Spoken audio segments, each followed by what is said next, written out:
Halo teman-teman semuanya, kembali lagi dengan kami di mata kuliah Kepemimpinan. Baik, di mata kuliah Kepemimpinan kali ini, yaitu dengan dosen pengampu Bapak Hendra Saputra, SE MSI. Tentunya dengan kami juga, yaitu dari kelompok 10. Yang pertama yaitu Grasinda Febina Boru Purba, kedua Joshua Tugatoro, ketiga ada Nurjana, dan yang keempat ada Seriningsih Karnance Boru Manurung. Di mata kuliah kepemimpinan ini, kami akan membahas tentang gaya kepemimpinan. Oke, langsung saja kita masuk ke materi yang pertama dengan saya sendiri, yaitu Joshua Tugatoro. Yaitu mata kuliah kepemimpinan dengan yang pertama, pengertian gaya kepemimpinan. Baik, jika kita lihat gaya kepemimpinan dapat kita definisikan sebagai cara yang dipergunakan pemimpin dalam mempengaruhi para pengikutnya. Gaya kepemimpinan pada dasarnya mengandung pengertian sebagai suatu perwujudan tingkah laku dari seorang pemimpin yang menyangkut kemampuannya dalam memimpin. Perwujudan tersebut biasanya membentuk suatu pola atau bentuk tertentu. Yang kedua, kita masuk ke macam-macam gaya kepemimpinan. Gaya-gaya kepemimpinan ini ada 4, yaitu pertama, gaya kepemimpinan otoriter. Yang kedua, gaya kepemimpinan demokratis.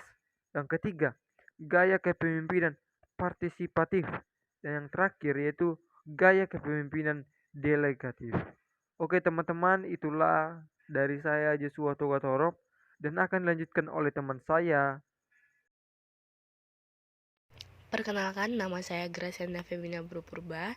Saya akan melanjutkan materi kami tentang gaya-gaya kepemimpinan di dalam organisasi. Nah, yang akan saya jelaskan yaitu tentang gaya kepemimpinan otoriter. Gaya kepemimpinan otoriter memungkinkan seorang pemimpin untuk memaksakan harapan dan menentukan hasil. Pertunjukan satu orang bisa menjadi sukses dalam situasi ketika seorang pemimpin adalah yang paling berpengetahuan di tim. Walaupun ini merupakan strategi yang efisien dalam periode waktu terbatas, kreativitas akan dikorbankan karena masukan dari tim terbatas. Gaya kepemimpinan otoriter juga digunakan ketika anggota tim perlu panduan yang jelas. Nah, ciri-ciri gaya kepemimpinan otoriter yaitu yang pertama, wewenang mutlak terpusat pada pemimpin. Kedua, keputusan selalu dibuat oleh pemimpin. Ketiga, kebijakan selalu dibuat oleh pemimpin. Keempat, komunikasi berlangsung dalam satu arah dari pimpinan kepada bawahan. Kelima, pengawasan terhadap sikap, tingkah laku, perbuatan, atau kegiatan para bawahannya dilakukan secara kredit. Keenam, tidak ada kesempatan bagi bawahan untuk memberikan saran, pertimbangan, atau pendapat. Ketujuh, lebih banyak kritik daripada pujian. Menuntut prestasi dan kesetiaan sempurna dari bawahan tanpa syarat dan cenderung adanya paksaan, ancaman, dan hukuman. Kedelapan, pimpinan menentukan semua keputusan yang bertalian dengan seluruh pekerjaan dan memerintahkan semua bawahan untuk melaksanakannya. Kesembilan, pemimpin menentukan semua standar bagaimana bawahan melakukan tugas. Dan yang kesepuluh, adanya saksi yang jelas jika seorang bawahan tidak menjalankan tugas sesuai dengan standar kinerja yang telah ditentukan. Nah, kelebihan dari gaya kepemimpinan otoriter ini yaitu yang pertama, waktu yang dihabiskan untuk membuat keputusan penting dapat dikurangi. Yang kedua, rantai komando dapat dengan jelas ditekankan. Ketiga, kesalahan dalam implementasi rencana dapat dikurangi. Dan yang keempat, menggunakan gaya kepemimpinan otoriter menciptakan hasil yang konsisten. Kemudian, kekurangan dari gaya kepemimpinan otoriter ini yang pertama yaitu gaya kepemimpinan yang sangat ketat terkadang dapat menyebabkan pemberontakan karyawan.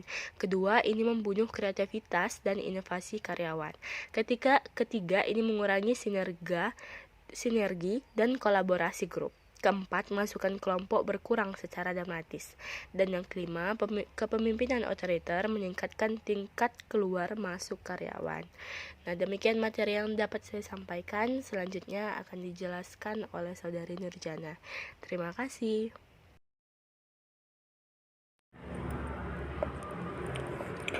Selanjutnya yaitu gaya kepemimpinan demokrasi.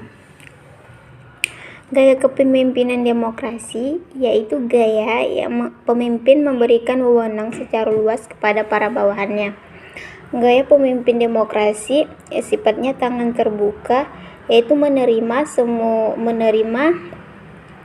pendapat-pendapat dari para bawahannya atau karyawannya demi membangun dan mengembangkan sebuah perusahaan. Setiap ada permasalahan, pemimpinnya selalu mengikut sertakan bawahan sebagai suatu tim yang utuh. Ciri-ciri dari kepemimpinan demokrasi yaitu yang pertama, wewenang pemimpin tidak mutlak, dikarenakan pemimpin bersedia melimpahkan sebagian wewenangnya kepada bawahan. Yang kedua, keputusan dan kebijakan dibuat bersama, yaitu antara pimpinan dan juga bawahannya. Yang ketiga yaitu komunikasi berlangsung secara timbal balik antara pimpinan dengan karyawannya. Yang keempat yaitu pengawasan terhadap sikap, tingkah laku, perbuatan, atau kegiatan para bawahan dilakukan secara wajar. Yang kelima yaitu prakarsa dapat datang dari pimpinan maupun bawahan.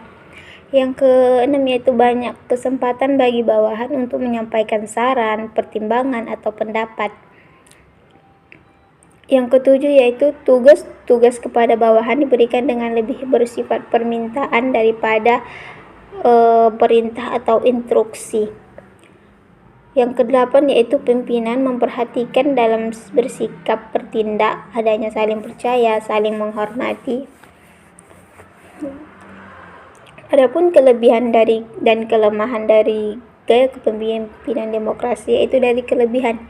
Pertama, hubungan antara pemimpin dan bawahan harmonis, tidak kaku. Yang kedua yaitu keputusan dan kebijaksanaan diambil melalui diskusi sehingga bawahan akan merasa dihargai dan dibutuhkan. Yang ketiga yaitu mengembangkan daya kreatif dari bawahan karena dapat mengajukan pendapat dan saran.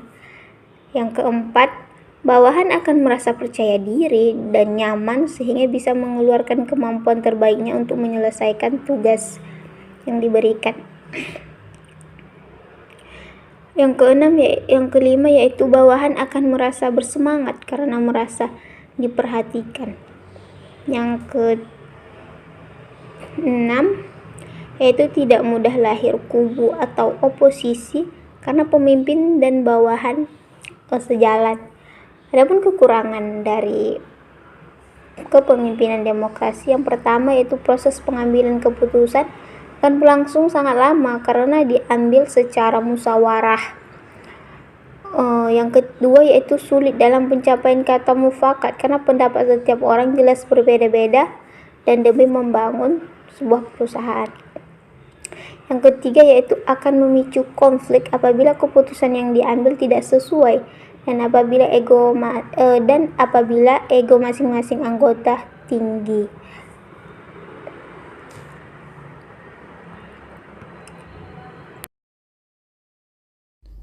Selanjutnya ada gaya kepemimpinan partisipatif.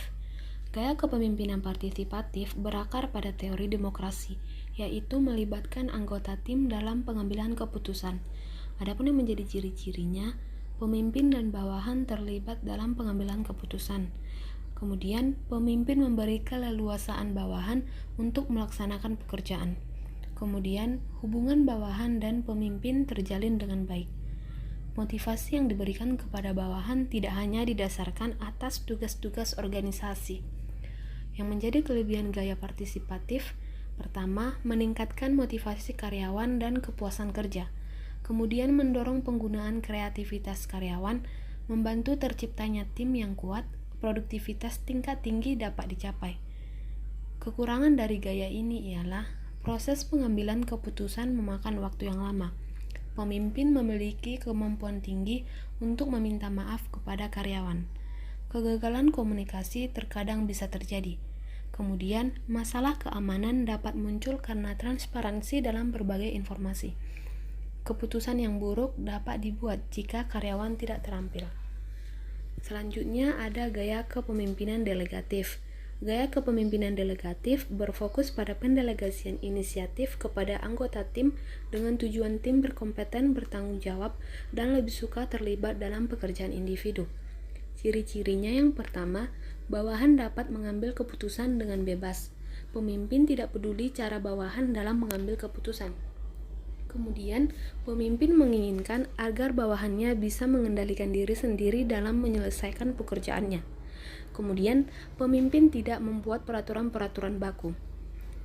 Untuk kelebihan gaya delegatif sendiri, karyawan berpengalaman dan dapat memanfaatkan kompetensi dan pengalamannya. Inovasi dan kreativitas sangat dihargai, menciptakan lingkungan kerja yang positif. Yang menjadi kekurangan dari gaya delegatif yang pertama, tanggung jawab komando tidak didefinisikan dengan benar, dan kepemimpinan delegatif menciptakan kesulitan dalam beradaptasi dengan perubahan.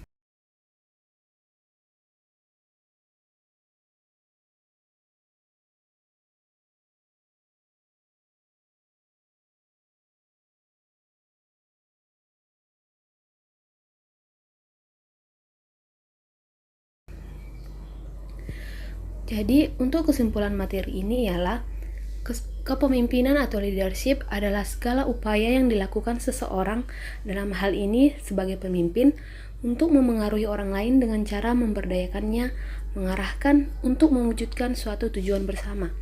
Adapun teori-teori yang terdapat diterapkan jika kita menjadi pemimpin adalah Great Man Theory, Trait Theory, Contingency Theory, teori gaya dan perilaku, behavioral theories, teori servants, teori transaksional, dan teori transformasional. Model kepemimpinan merupakan proses atau cara yang dilakukan pemimpin dalam memengaruhi. Adapun model teori itu, model kepemimpinan masa lalu terdiri dari model kepemimpinan karakter, model kepemimpinan situasional, model pemimpin yang efektif, model kepemimpinan kontingensi, dan adapun model kepemimpinan masa sekarang terdiri dari model kepemimpinan transformasional dan transaksional. Sekian dan terima kasih.